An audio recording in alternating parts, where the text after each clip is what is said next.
Today, I'm going to explain a horror, mystery, and let's face it, comedy movie called The Pope's Exorcist. Spoilers ahead, watch out, and take care.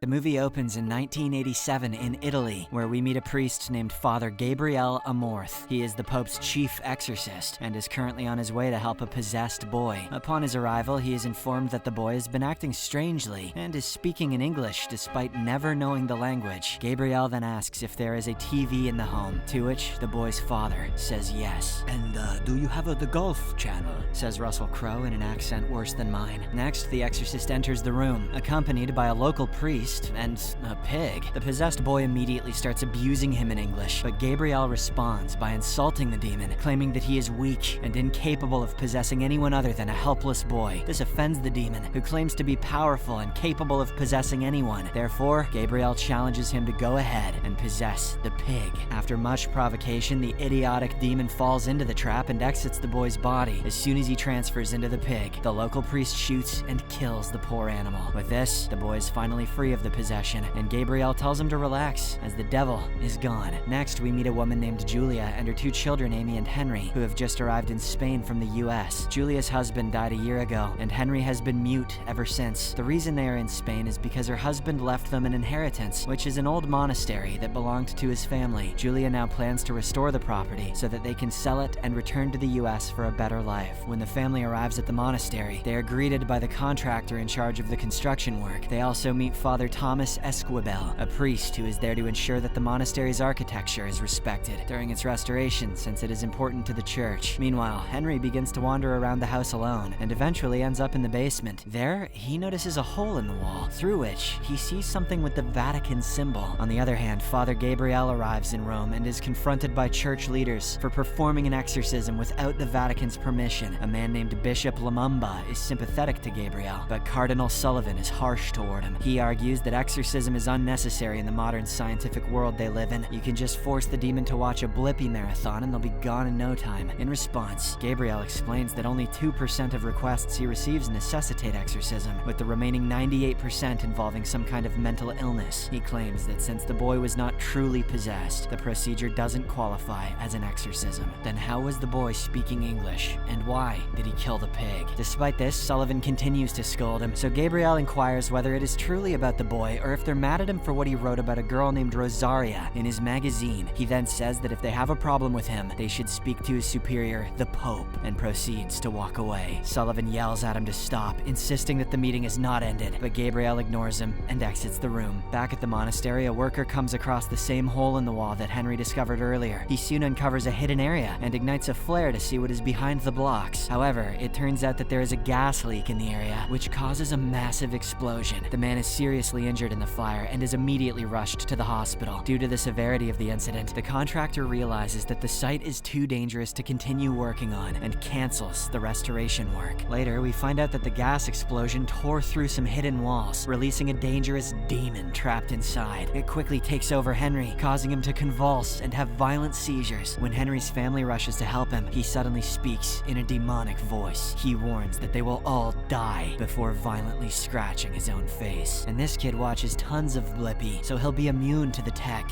Bring on the exorcist. A terrified Julia then rushes Henry to the hospital, where he is sedated and eventually calms down. However, after some tests, the doctors inform her that there is nothing physically wrong with the boy. They explain that the seizures must have been caused by psychological trauma. They thus instruct her to take Henry home and provide some sedatives in case he lashes out again. Later, in the middle of the night, the lights begin to flicker and Henry experiences another seizure. Julia tries to help him, but he starts saying obscene things to her, and the word hate appears on his belly. She then tries to call for a doctor, but the possessed boy orders her to summon the priest instead. Desperate for help, she calls Father Thomas and pleads with him to help her son. However, when the man enters the room, the demon throws him against a piece of furniture, claiming that he is not the priest he requires. Days later, the news reaches the Vatican, and the Pope summons Gabriel to inform him of the possessed boy in Spain. He orders the exorcist to go there and handle the situation, since he is the the best person for the job. Gabriel agrees without hesitation, but the Pope warns him to be extremely cautious because he has a bad feeling about that place. He reveals that the monastery has a bad reputation and has caused numerous problems in the past. Following this, the chief exorcist investigates everything he can about the monastery and prepares to head to Spain. Upon his arrival, he is greeted by Father Thomas, who appears to be a fan of his work. I love what you do with the demons. The young priest then leads Gabriel inside and introduces him to Julia and Amy, who are both stressed about the boy's condition. After a brief conversation, Gabriel enters Henry's room and finds him sitting peacefully. He gets straight to work and begins reciting a prayer, causing the demon to awaken. Gabriel asks what it wants, and the demon says, I have come for you.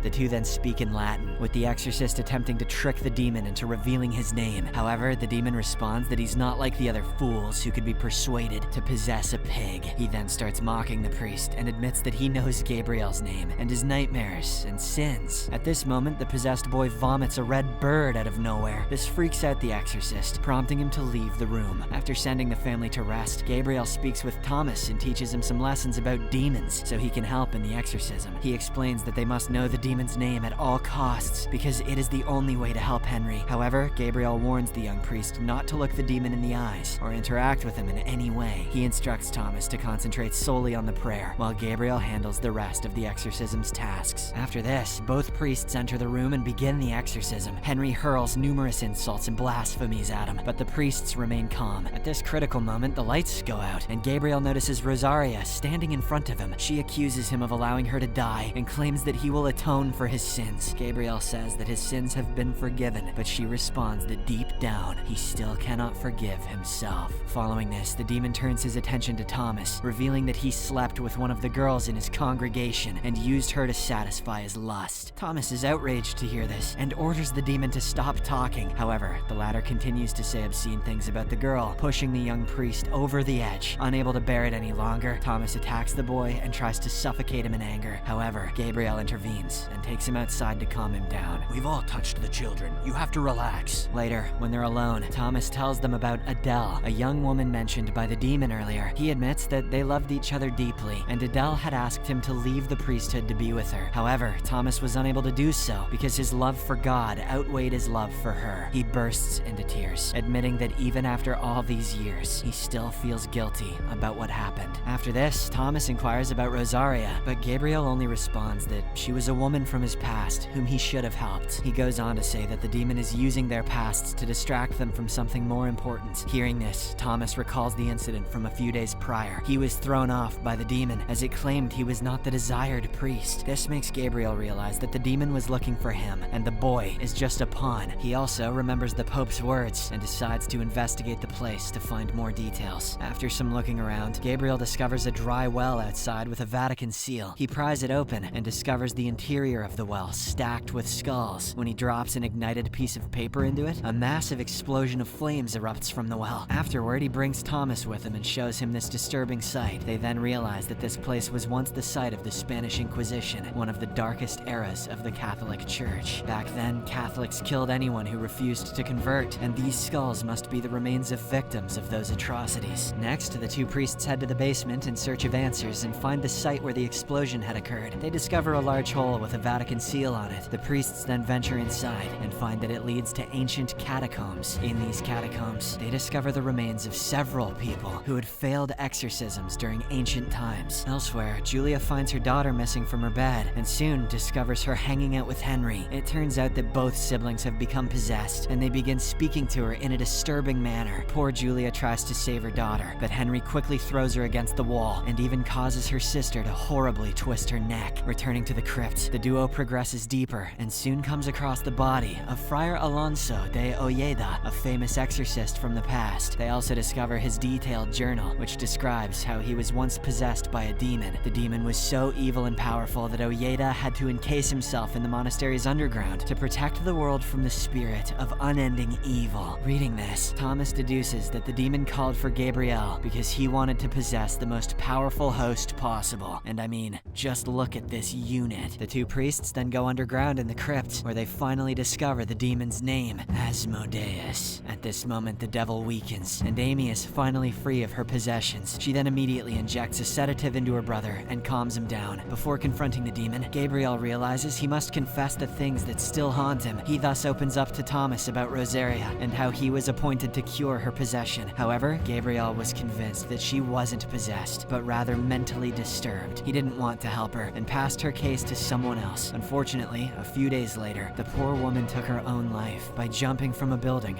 right in front of him. Gabriel later discovered that she had been abused by Vatican officials, but the incident was covered up. Therefore, he still carries the guilt of not helping her when she needed him the most. After this, Gabriel reunites the family and prepares everyone for the final battle against evil. He gives Thomas a consecrated medallion and blesses Julia and Amy for protection. They then approach Henry, who is now horribly deformed and unrecognizable. As the exorcism begins, Asmodeus starts to show the priests visions of their sins, but they no longer fall for his tricks. Everyone prays non-stop, and when the boy squirms, it seems like they've won. However, a few moments later, the demon writes on his belly, God is not here. and possesses Amy again. He then makes her walk like a spider and brutally attacks her mother. As the demon continues to wreak havoc, he informs Gabriel that he can put an end to it all by surrendering. Asmodeus reveals that his entire strategy has been to possess the chief exorcist, and he doesn't care about the family. With no other option, Gabriel agrees to give himself up, and the demon finally leaves the children's bodies. In the aftermath, Thomas urges Gabriel not to go through with this, but the latter asks him to take the others to safety. The young priest is devastated, but he obeys the orders and leads the family outside in the car. Meanwhile, inside the monastery, Gabriel is gradually being possessed by the demon. Desperate to escape the torment, he attempts to take his life in a variety of ways, but all of them fail. He then makes his way out to the catacombs where the body of Oyeda lies. Gabriel tries to ignite himself, hoping to burn to death, but he is suddenly stopped by the apparition of Rosaria. Sometime later, when Thomas returns to the monastery, he finds a completely possessed Gabriel sitting in the same spot where the corpse of Oyeda was. Thomas immediately starts praying non-stop and urges Gabriel to fight through the demonic haze. After a lot of chanting, the demon finally leaves Gabriel's body, but he still refuses to give up. He soon transforms into Rosaria and Adele to taunt the priests, but both bravely fight back this time. Thomas then uses the medallion Gabriel gave him to eliminate Adele, causing her to explode. Meanwhile, Gabriel places a cross on Rosaria's forehead before sending the demon into the infernal abyss. After the demon is defeated, the priests seal the entrance between the two worlds. A few days later, Thomas and Gabriel return to Vatican City, where the Pope congratulates them on their success. They also learn that Julia's family has safely returned to the US and that Henry is recovering. Bishop Lumumba then takes the two priests to the church's archive, where he reveals that Asmodeus was only one of 200 demons who fell from heaven and landed in evil sites. This means that there are still 199 other sites that need to be investigated. Russell Crowe just became an anime character. Fortunately, they found a map of these sites among the monastery's documents. The Pope assigns Gabriel to oversee this mission and take care of the remaining sites. The exorcist readily agrees, as long as he can bring his trusted companion,